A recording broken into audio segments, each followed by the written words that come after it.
Ulava kwendlani, mina nilava kuchinayo. Ulava kwendlani, iyo, mina nilava kuchinayo. Ulava kwendlani. Do you remember the time when we fell in love? Do you remember the time when we first met, girl? Remember the time? Do you remember, girl? On the phone, you and me, it's still what about? I'm so unserious, guys. This week we are in the Honda Elevate, and if you want to elevate your standard of living and elevate your quality of life, please stay tuned to this video.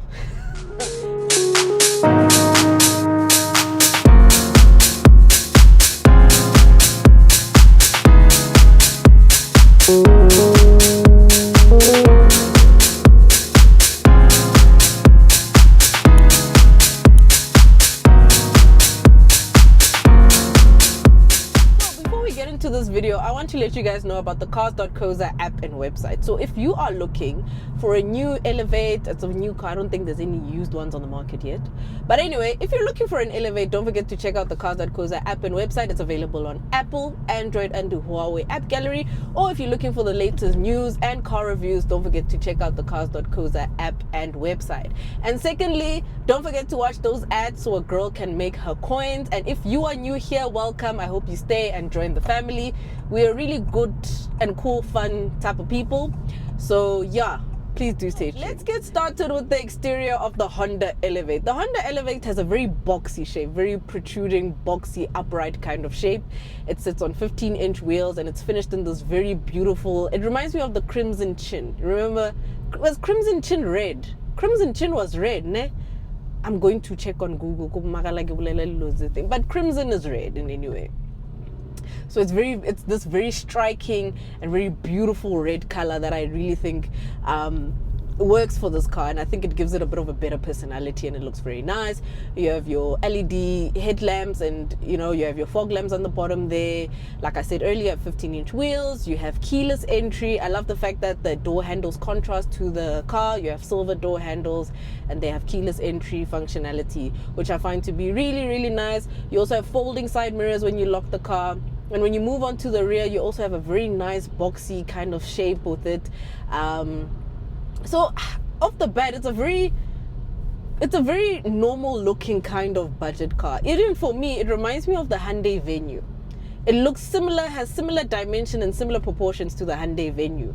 And I haven't driven that. But yeah, I think on the exterior, I'm not disappointed. I think it looks really cute. I love the fact that this grille is so big and you have this little Honda badge in the middle. So it gives it a very urban look, a very city slicker look, and I think it looks really pretty in J as a car. So moving on to the interior, I think the interior is a very nice place to be in. The use of materials in here is actually quite good and very, very synonymous with Honda and quality materials. And I think that as I've been getting accustomed to their cars, the quality of materials is quite good in here. You have a multifunction steering wheel, which I really think is a good touch. You have a small infotainment system screen that has Apple CarPlay and Android Auto, which I feel is quite nice. Your climate control system has buttons, which is great. So none of that touch stuff, There's no conventional volume button, volume knob, but there are buttons, so we'll get into that a bit later. 2 USB ports in the front. You have a wireless charging bay. You also have storage space at the charging bay. I think that's quite nice. 2 cup holders up front, and obviously you have your cup holders on the side on the door bins. I really think that them having a leather interior is actually really, really cool, considering like this is a budget car. But them having a leather interior kind of just gives it a bit of a neck over a lot of cars, because then you have this very nice and very premium kind of interior. So I really do think that they knocked it out the park with that. Very nice touch with the leather interior. I love the fact that you also have an analog display. We're so used to digitized displays and stuff like that. So this analog one kind of just, yeah, it's kind of nice. Like I really think it's very, very nice. So yeah, in terms of the interior, I find it to be very Honda, very nice, and very relatable, for the lack of a better term. What is powering the Honda Elevate Ultrafail? I think you guys can tell it's a CVT.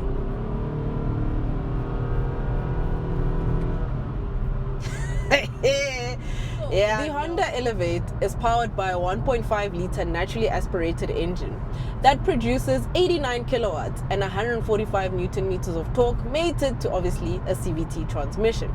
But you do get, in the Elegance model, I think the lowest spec of this, you do get a manual gearbox. So it's up to you which one you want.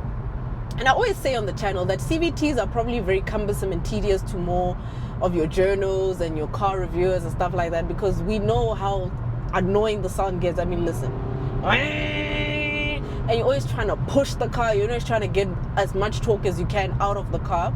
But I think for the regular driver, the person who wants to get from A to B, it'll not be as frustrating. And I've noticed that a lot of people who buy budget cars want automatics because in traffic, you don't want to be changing clutch, balancing, whatever. And I get the novelty of that, and I get the convenience of it. But for me, the CVT in here is quite loud, and then it kind of just makes wind noise come in, so it just becomes a very tedious or cumbersome experience. But it's not all too bad, and it's not something that I'd write it off over. Honda claims a fuel consumption of around 6 liters, 6.2 liters. I've been averaging 6.6 liters, which for me is absolutely very, very commendable, because considering how heavy-footed I am, I think 6.6 liters is very, very fair. However, I think if I was driving a bit more aggressively, I would be breaching the 7 liter, 8 liter mark. But ultimately, I think it's quite a decent little drivetrain. I think it's a very, the synergy between the gearbox and the engine, it's decent. It's a little car, and considering that it's a budget vehicle, I don't think I can be very fussy or hard on its driving dynamics. So I think that ultimately, it's fair. It really is. So let's get into the verdict of the Honda Elevate. What do I think of the Honda Elevate? So the Honda Elevate is basically here to be another crossover budget SUV, kind of vibe. We have so many of them. We have about 6 million of them, but Honda was like, well, let me give you 6 million and one, so you have another option, right? And I think this car will do very good for Honda themselves. They've been on been stagnant with new car sales, because I think I've seen a lot of Hondas on the roads. It's usually the older Hondas, so I think the customers retain their cars until the wheels fall off. So I don't think there's much interest in the newer cars. But now they've moved into a newer playing field, because they're now in a segment that's very, very saturated. You have cars like what? You have cars like the Kia Sonet. You have cars like Hyundai Venue. You have Suzuki Fronx. You have Suzuki Grand Vitara. You have Toyota Urban Cruiser. You have Baleno in the pricing. I'll get to the pricing now. You have Baleno, Suzuki Baleno. You have Suzuki Swift. You have so many budget offerings in various shapes and forms. And the asking price of this Honda Elevate Elegance 1.5 naturally aspirated CVT is 429,000 Rand 900. And to be quite honest, is it really budget at that point? It's breached the 400,000 Rand mark. Is it budget car at that point? Maybe you guys will let me know in the comments if you guys think that this pricing is budget or not. However, I do think that the Honda Elevate is a good car. Great quality materials used in the cabin, decent amount of tech. I love the exterior. It looks very modern, very welcoming, very new, very refreshing looks, which I find to be really nice. And I really love this red color that it's finished in. It's an absolutely nice car. The sunroof is a nice touch. I mean, Suzuki's don't really have sunroofs. I mean, the Fronx, everyone was like, why doesn't the Fronx have a sunroof?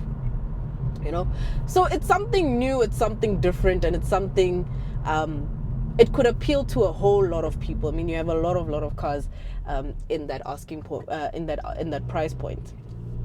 However, I do think that 429,000 Rand is a bit steep.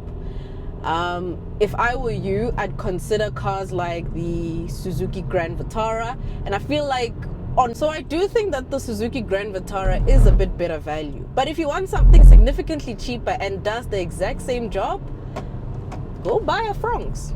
Go buy a Suzuki Fronx. I think that's also a car that makes a lot of financial sense. It's still in the 300,000 Rand, so you can go home with quite a bit of money.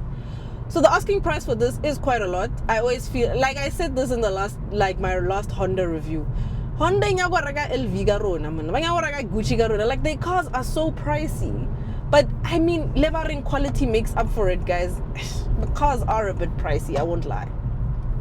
But ultimately, I think I will never deter you from the Honda Elevate. If you want something different, and you want a very fresh nameplate and something that you know will also last you a very long time, I think do consider the Honda Elevate. I really do think also the boot space is quite good, very spacious, very decent. The fact that you also have a fully fledged spare wheel is a very good touch. So I'm very much impressed with the Honda Elevate. So ultimately, I will give the Honda Elevate a good 7 out of 10. I think this is the car they needed to bring the brand back into, into the fray, into the playing field. Very decent boot space, very practical, very comfortable, notwithstanding the whole CVT kind of thing that is also it's neither here nor there. I don't think I'd be frustrated on a daily with this car. Decent fuel economy, very to the T, very, no fuss, no frill kind of car. So I'm not disappointed with it at all. So I think 7 out of 10 is a good rating. However, I do implore you guys to do look at other vehicles such as your Suzuki Grand Vitara, look at the Urban Cruiser, look at cars like that before making a decision on this. But if you really are looking for a Honda Elevate, I say go for it. You have nothing to lose, and I think it's amazing. And that is it from me, Boma Server. Don't forget to like, comment, and subscribe, and I'll see you in the next one. Let me know in the comments what you guys think of the Honda Elevate. Are you willing to part with almost 430,000 Rand for this car? Is this car worth 429,000 Rand 900? And would you take your 429,000 Rand 900 and go elevate your life with a Honda Elevate? So please do let me know in the comments what you guys think and what you're getting for that kind of money. But I'll see you guys in the next one. It's in the morning, mid-morning. It's cold. It's 1 degrees. My feet are frozen. It's still past 12 to 1. Okay, guys. Yo, guys, Hebron guy from where I am right now. Hebron. Kati, bafethu, kati, echisang. Oh my gosh. Okay, guys, I'll see you guys in the next one. Bye.